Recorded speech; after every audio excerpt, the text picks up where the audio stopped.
friends, welcome back to the Ceylon Tendril, my YouTube channel.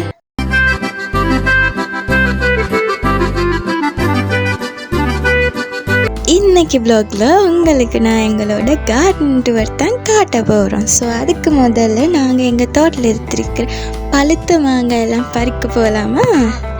இப்படித்தான் நாங்கள் இன்றைக்கி மாங்காய் பறித்தோம். ஒரு குச்சி எடுத்து அதில் ஒரு கொக்கை மாதிரி செஞ்சு அதை எடுத்து நாங்கள் மாங்காய் எல்லாம் பறிச்சிட்டோம். ஸோ பழுத்த மாங்காய் எல்லாத்தையும் நாங்கள் பறித்து முடிச்சுட்டு அதுக்கப்புறம் எங்கள் செடிகளுக்கு தண்ணி ஊற்ற தான் இப்போ போகிறோம். முதல்ல நாங்கள் எங்கள் வாழை மரத்துக்கு தண்ணி ஊற்றிட்டு அதுக்கப்புறம் வெண்டைக்காய் செடிங்களுக்கு தண்ணி ஊற்ற போனோம். வெண்டைக்காய் விதையை எடுத்து அது ஒரு பாஸ்கட்டில் போட்டு அதை முளைச்சோன்னா அதை எடுத்து கீழே நட்டு தான் இருக்குது. இப்போ எங்கள் தோட்டத்தில் ஒரு 10 வெண்டைக்காய் செடி போல் இருக்குது. அப்புறம் நாங்கள் புதுசாக நட்டுனா எங்களோட தேங்காய் மரத்துக்கு தண்ணி ஊற்றணும். இப்போ நீங்கள் வீடியோ பார்க்குறது ஒரு இண்டோர் பிளான்ஸ். அது ரொம்ப கஷ்டப்பட்டு நாங்கள் நாட்டினோம். என்ன சொன்னால் ஒரு தடவை நாட்டி அது செத்து போயிடுச்சு. அப்புறம் மறுபடியும் கொண்டு வந்து நாட்டி இது ரொம்ப அழகாக இருக்குது. ஆனால் இதில் பூ பூக்காது. ஸோ ரொம்ப அழகாக வீட்டுக்குள்ளே நீங்கள் இது வச்சுக்கிறலாம். ரொம்ப அழகான ஒரு இண்டோர் பிளான்ஸ். இது நாங்கள் புதுசாக கட்டுற வீட்டுக்கிட்ட இருக்கிற ஒரு அழகான செடி. இதுக்கு நாங்கள் சிங்களத்தில் சொல்லுவோம் பிள்ளை அப்படின்னு சொல்லுவோம். அப்புறம் நீங்கள் இப்போ பார்க்குறது எங்கள் பழைய வீடு இருந்த இடத்துல ஒரு தண்ணி பைப் ஒன்று இருந்துச்சு. ஸோ அதில் இப்படி அடித்து தண்ணி எடுக்கலாம். ஸோ இப்போ அது உடஞ்சிருச்சு. ஆனாலும் மறுபடியும் ரிப்பேர் பண்ணத்தான் நாங்கள் இப்போ யோசிக்கிட்டு இருந்தோம். என்ன சொன்னால் இலங்கையில் இப்போ கொஞ்சம் தண்ணி பிரச்சனை இருக்கிறனால நாங்கள் அதை ரிப்பேர் பண்ணி திரும்ப எடுப்போம். அப்புறம் நீங்கள் இப்போ வீடியோவில் பார்க்குறது ஒரு கரும்பு.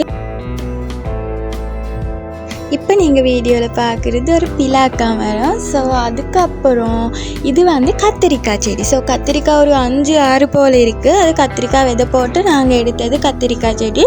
ஸோ அதுக்கப்புறம் அங்கே இருக்குது ஒரு நெல்லிக்காய். நெல்லின்னு சொன்னால் மாங்காவும் நெல்லியும் ஒரே இடத்துல இருக்குது. அந்த ஸ்டார் ஃபுட் மாதிரி இருக்கிற ஒரு நெல்லி, அதுக்கு நாங்கள் சிங்களத்தில் ரட்டை நெல்லின்னு சொல்லுவோம். ஸோ அதுக்கப்புறம் கருவேப்பிலை, மிளகு அதெல்லாம் நாட்டிருக்கோம். அதுக்கப்புறம் உங்களுக்கு இப்போ வீடியோவில் தெரியுது ஸ்டார் ஃபுட்னு சொல்லுவோம். அது ரொம்ப ருசியாக இருக்கும். ஸோ அது சின்ன மரத்தில் ரொம்ப காய்ங்க வந்திருக்கு. ஸ்டார் ஃபுட்னு தான் நாங்கள் இது சொல்லுவோம். சிங்களத்தில் சொல்லுவோம் காமரங்கா செடி அப்படின்னு சொல்லுவோம். இது தேசிக்காய் மரம். ஸோ இதில் ரொம்ப நாளாகவே காய் வரலை. அதான் நாங்கள் பார்த்துக்கிட்டே இருந்தோம் இதில் எப்போ காய் வரும்னு பூத்து. ஸோ இப்போ அந்த தேசிக்காய் செடியில் உங்களுக்கு இந்த வீடியோவில் தெரியும். இப்போ காய் வந்திருக்கு. ரொம்ப ஹாப்பியாக இருக்குது. ஸோ நாங்கள் பார்த்துக்கிட்டு இருப்போம் எப்போ அதில் காய் பறிக்குது. ஸோ இது ஜம்பு காய். ஸோ இது இப்போ குட்டி மரம் தான். இப்போ இது நாட்டி 3-4 மாதம் தான் ஆகுது. அப்புறம் இது கொய்யாக்காய். ஸோ இதை நாங்கள் கிலோ பேர் அப்படின்னு சொல்லுவோம். இது கொய்யா மரம். கொய்யாக்காயில் ரொம்ப 2 காய் வந்துருக்குச்சு. ஸோ ஒரு காய் நாங்கள் பறிச்சிட்டோம். இன்னும் ஒரு காய் தான் இருக்குது. அது பழுத்தோன்னா அதுவும் பறிக்கிறோம்.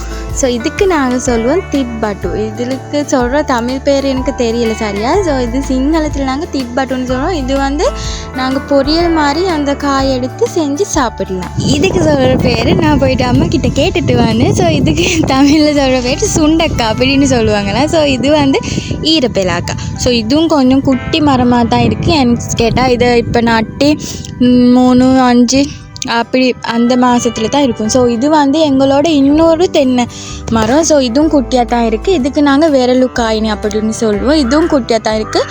ஏன் இந்த மரம் எல்லாம் குட்டியாக இருக்குதுன்னு பார்த்தீங்கன்னா நாங்கள் இப்போ எங்கள் கார்டனில் இந்த மரத்தை எல்லாம் நட்டி ஒரு 3-5 அந்த மாதம் தான் ஆகுது. ஸோ இதுக்கு கட்டுலோவி உகுரஸ் அப்படின்னு நாங்கள் சொல்லுவோம் சிங்களத்தில். ஸோ இந்த மரங்கள் எல்லாம் தான் எங்கள் தோட்டத்தில் இருக்குது. இது மாதுளை செடி. ஸோ இதுவும் கொஞ்சம் குட்டியாக இருக்குது. இதில் ஒரு பூ வந்தது. ஸோ அதுக்கப்புறம் அது விழுந்துருச்சு. ஸோ எனக்கு கேட்டால் இந்த மரத்துங்களெல்லாம் தண்ணி வந்துருச்சு. ஸோ இதில் தண்ணி வந்தனால ஸோ இப்போ அந்த குட்டி இலைங்கள் எல்லாம் ஒரு நோய் மாதிரி வந்திருக்கு. ஸோ அதெல்லாம் வெட்டி இப்போ மருந்து அடிச்சிருக்கோம். ஸோ இது பீன்ஸ் விதை போட்டு அது வந்திருக்கு முளைச்சி.